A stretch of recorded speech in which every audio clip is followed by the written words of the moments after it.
Sejam bem-vindos a mais um mergulho nos nossos materiais. Hoje o tema é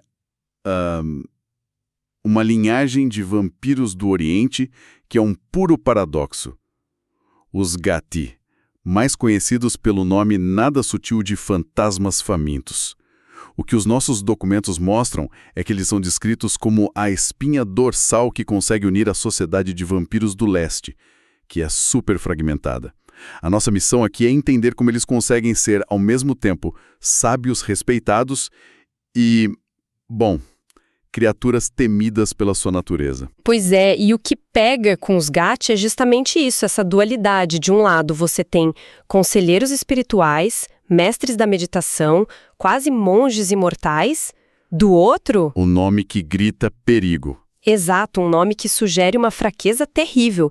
É essa contradição que a gente vai desvendar. Ok, vamos começar a desembrulhar isso. A origem deles já é uma confusão. O material data a linhagem lá do século IV, com raízes no Tibete e no Japão. Mas a paternidade é disputada, né? Totalmente. Tem dois clãs do Ocidente batendo boca pela patente dos Gaki. Exatamente. De um lado, os Capadocian, aquela galera meio gótica, os estudiosos obcecados com a morte. Do outro, os Ravenos, os clãs nômades, mestres da ilusão. Ou seja, a linhagem já nasce com uma crise de identidade. Eles são estudiosos da morte ou mentirosos patológicos. E a aparência deles só joga mais lenha nessa fogueira. Quando um Gaki fica com muita fome, o corpo dele não apodrece como um cadáver comum. Ele resseca, fica tipo mumificado. O que fortalece a ligação com os capadocianos, né? Sim, com os capadocianos originais, antes deles passarem por, digamos, uma transformação radical. A imagem do Gaki faminto é a imagem de uma múmia, um corpo preservado que reforça essa ideia de estudo da morte, da estagnação. E é aqui que a coisa fica realmente interessante, porque essa confusão de origem se reflete nos poderes deles. É um coquetel que não faz o menor sentido. Nenhum. Eles têm ofuscação, a habilidade de sumir nas sombras, que é a marca registrada dos Nosferatu. E, ao mesmo tempo, são mestres em quimerismo, a arte de criar ilusões dos Ravenos. E para completar o pacote, eles têm fortitude, a resistência sobrenatural que a gente vê em clãs, sei lá, como os Gangrel ou os Ventru. Espera aí, então é como ter os poderes de 3 tipos de vampiros completamente diferentes em uma única linhagem? Exato. Ofuscação, quimerismo e fortitude.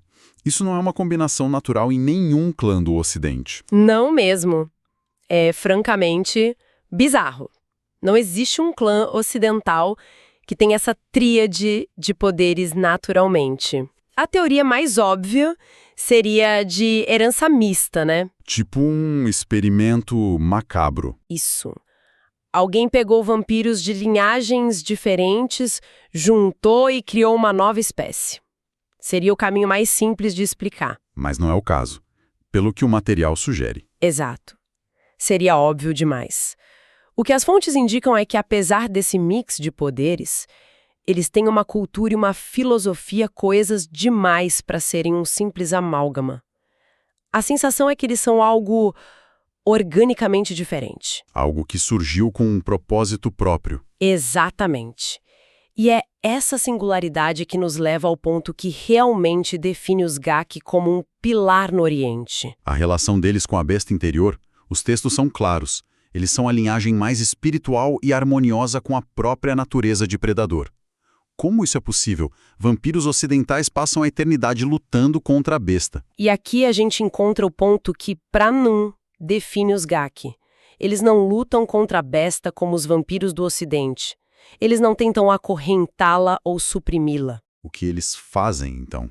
Eles sentam para conversar com ela. Como assim, conversar? Literalmente. Literalmente.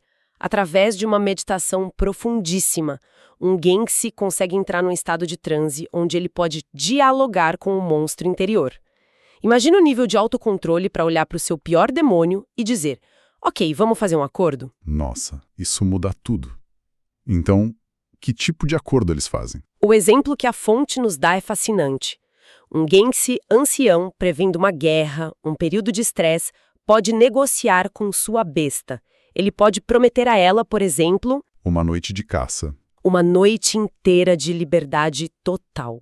Uma caçada sem restrições, sem regras, puro instinto, em troca de semanas ou meses de autocontrole absoluto quando ele mais precisar. É uma barganha. Caramba! É uma aposta ridiculamente alta. O que acontece se eles perdem? É aí que mora o perigo. Muitos que tentam fazer esses pactos, principalmente os mais jovens, acabam perdendo o controle. A besta aceita a conversa, mas é só um truque para assumir o comando de vez. E aí já era. Nunca mais recuperam a sanidade. É um caminho sem volta.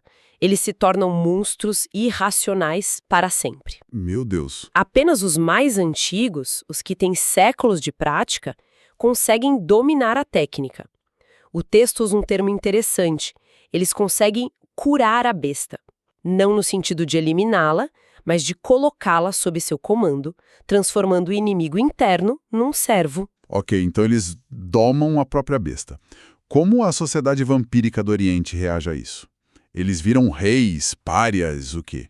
Eles viram conselheiros, sábios, quase psicólogos. Essa maestria espiritual se reflete diretamente no papel social deles. Faz sentido. Se um Gaki consegue domar a própria selvageria, ele se torna a pessoa mais confiável para guardar os segredos dos outros. Exatamente. Eles se tornam os ouvidos das cortes vampíricas do leste. E como eles conseguem essas informações? Eles usam poderes mentais para forçar os outros a falar. Aí que tá o pulo do gato. Eles não usam dominação ou presença. Eles simplesmente perguntam. Só perguntam. Só. E os outros vampiros, por alguma razão, sentem uma necessidade de desabafar com eles. Funciona quase como uma sessão de terapia. Um Kuei-jin poderoso, cheio de planos secretos, vê no Gark uma figura estável e simplesmente confia. Cara, essa disciplina mental, essa capacidade de pensar estrategicamente para domar um impulso tão primal, é uma coisa de outro nível de complexidade. Exige um tipo de inteligência muito específica. Exige uma criatividade e uma inteligência fora do comum, né? Uma capacidade de ver o problema de um ângulo que ninguém mais vê. Não é força bruta, é estratégia mental pura. Pois é, sabe, isso me lembra muito o perfil de quem curte RPG. Geralmente é uma galera mais criativa, inteligente, que lê bastante. É um perfil que, se você parar para pensar, combina muito com a dedicação que se precisa ter para estudar para concursos e provas importantes, inclusive vestibular, concurso público, concurso militar, OAB e residência médica.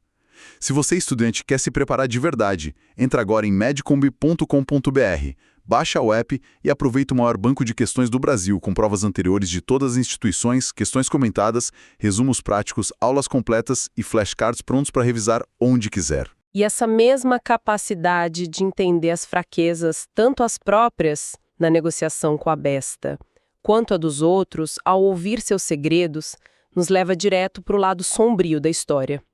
Porque toda essa sabedoria, toda essa disciplina, existe por uma razão, para conter uma falha fundamental que dá a eles o nome.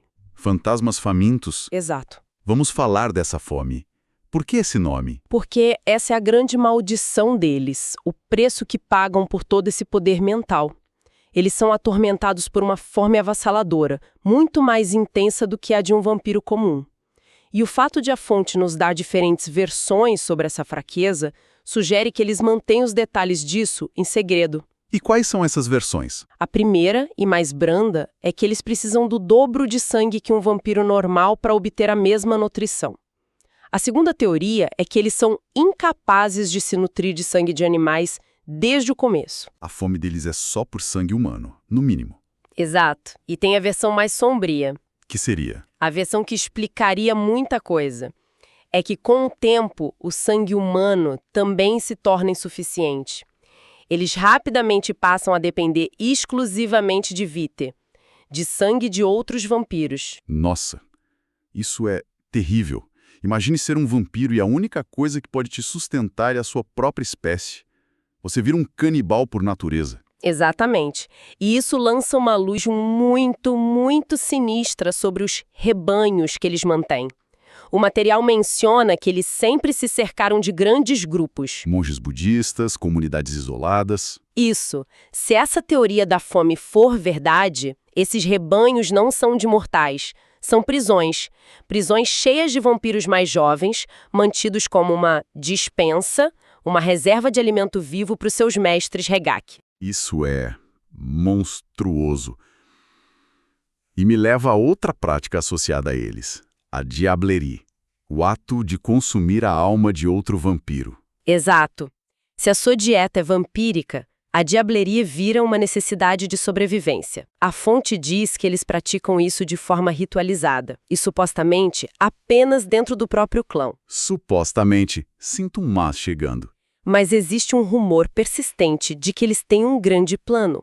Um plano de cometer um ato massivo de diablerie, não contra um indivíduo, mas contra um clã inteiro do Ocidente. E um evento recente parece ter dado a eles o alvo perfeito. A perda do Tibete. A perda do Tibete.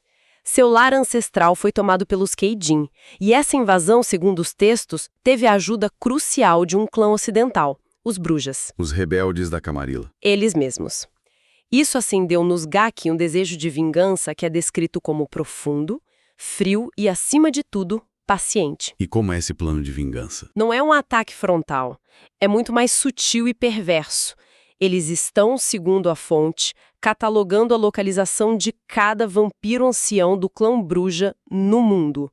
O objetivo é, no momento certo, coordenar um ataque simultâneo para diablerizar todos eles e roubar seus ancestrais. Meu Deus! A mensagem é clara e brutal. Você rouba minha terra, eu roubo sua linhagem. Você tira minha casa, eu apago a sua história. É uma vingança em nível existencial. Isso é mais do que guerra. É um genocídio de linhagem. Então, o que tudo isso significa para o futuro deles? Onde essa mistura de sabedoria, fome e vingança os leva? A análise aponta para 3 cenários, e todos são perigosos. Para eles, o primeiro é o conflito iminente.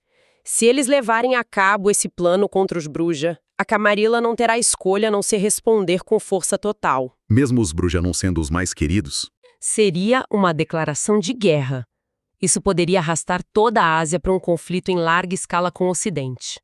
Ou seja, a vingança deles pode colocar o mundo inteiro em chamas. Qual o segundo cenário? O segundo é que eles podem repetir a história trágica do clã Salubri. É uma comparação direta e assustadora. Os Salubri também eram conselheiros, curandeiros, e foram caçados até quase a extinção. Porque foram vistos como uma ameaça. Exatamente.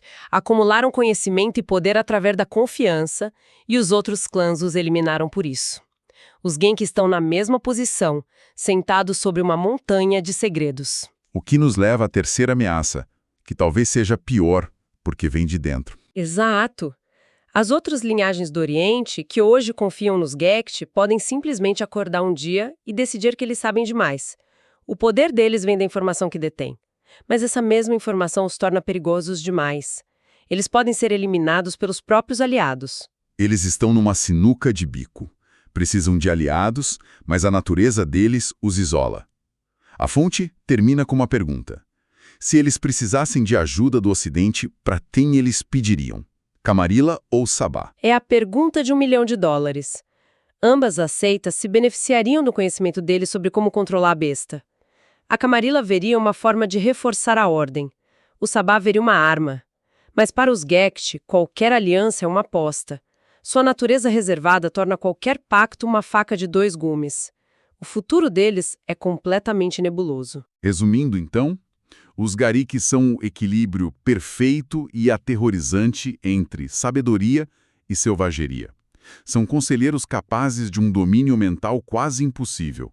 Mas, por baixo dessa fachada, são monstros atormentados por uma fome primitiva e movidos por um desejo frio e calculista de vingança. E isso nos deixa com um pensamento final para a reflexão. Os Gariki acumulam poder através da confiança e dos segredos que lhes são confiados. Isso levanta uma questão importante. Até que ponto o conhecimento sobre os outros é uma ferramenta de poder e a partir de que momento ele se torna um fardo tão pesado que atrai a própria destruição?